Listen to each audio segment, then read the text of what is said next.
Bonjour, aujourd'hui nous allons discuter d'une histoire unique au monde et très spéciale en France. Cette semaine, un film sort au cinéma. Il s'appelle Valençol 1965. De quoi parle ce film? C'est un film sur les extraterrestres, sur les ovnis. OVNI veut dire UFO. OVNI, objet volant non identifié.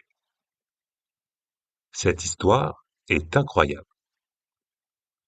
Ce n'est pas commun, un film français sur les extraterrestres. Mais il s'agit d'une histoire vraie avec des témoignages, des preuves matérielles. C'est très troublant. Est-ce que vous croyez aux extraterrestres? Alors aujourd'hui, je vais vous raconter la rencontre de Valençol, l'une des rencontres mondiales les plus mystérieuses. Une véritable rencontre du troisième type. Nous sommes en Provence, dans le sud de la France, dans la ville de Valençol. C'est un magnifique petit village. Il y a des magnifiques ruelles, une église, mais surtout il y a des champs de lavande. C'est vraiment le cliché d'un village traditionnel dans le sud de la France.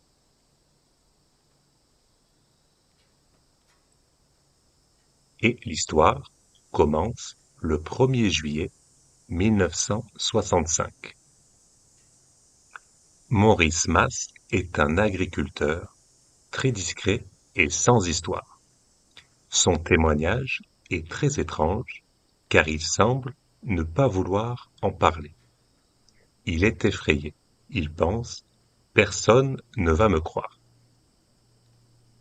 Ce jour-là, Maurice Mas quitte sa maison pour aller travailler dans son champ de lavande.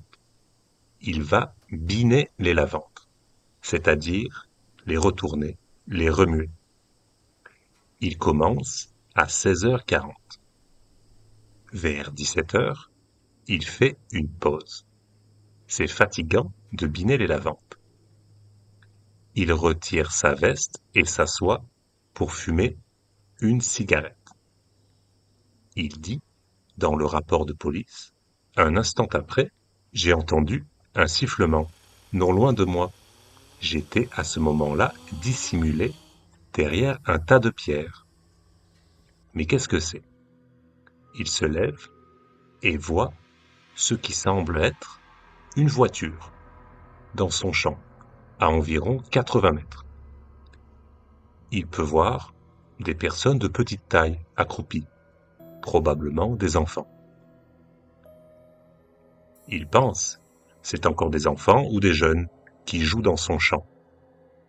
Ils vont tout écraser, abîmer.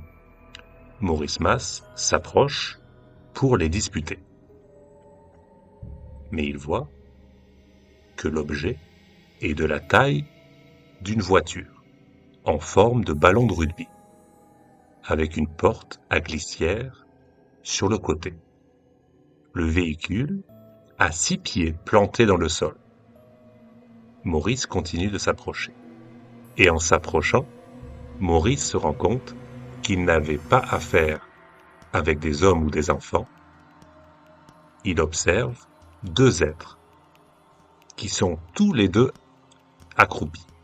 Il regarde un plant de lavande. Il porte une combinaison tête nue, c'est-à-dire sans casque. Prenons un instant pour lire le rapport du témoignage de Maurice à la police.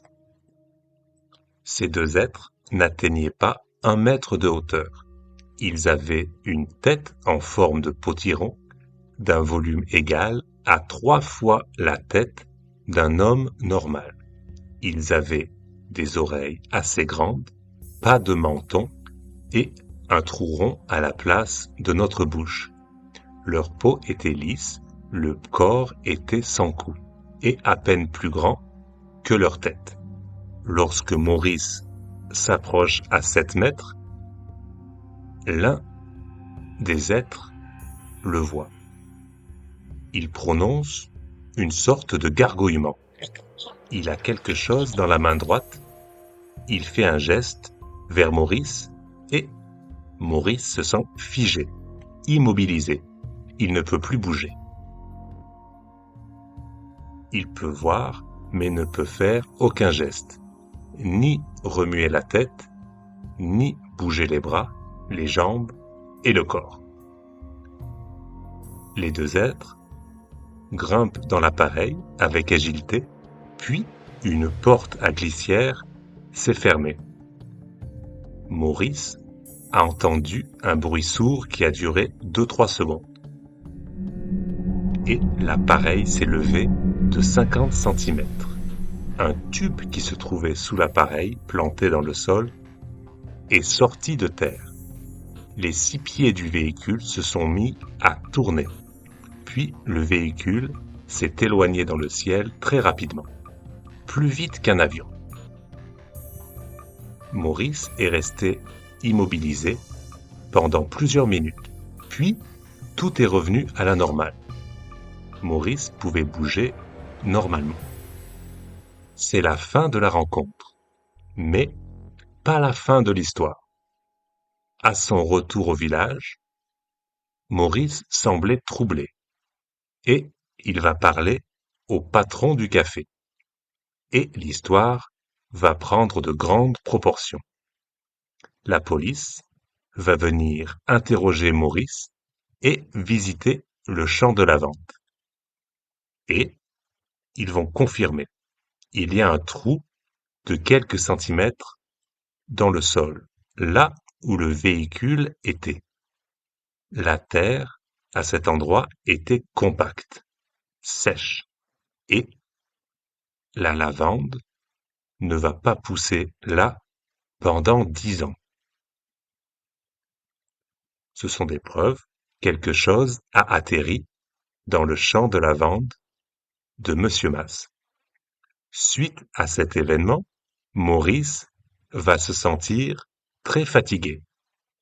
D'habitude, il dort 6 à 7 heures par nuit, mais pendant plusieurs semaines, il va se sentir épuisé et dormir de 10 à 12 heures par jour.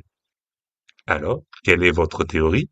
Personne n'a trouvé de réponse. C'est un vrai phénomène inexpliqué. Selon le GEPA, le groupe d'études des événements aériens, la conclusion est la suivante.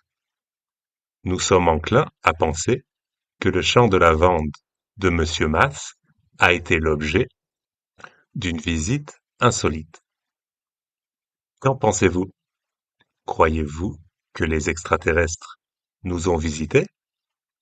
Dites-moi ce que vous en pensez dans les commentaires et on se revoit bientôt pour de nouvelles histoires. Bonne semaine, bye bye.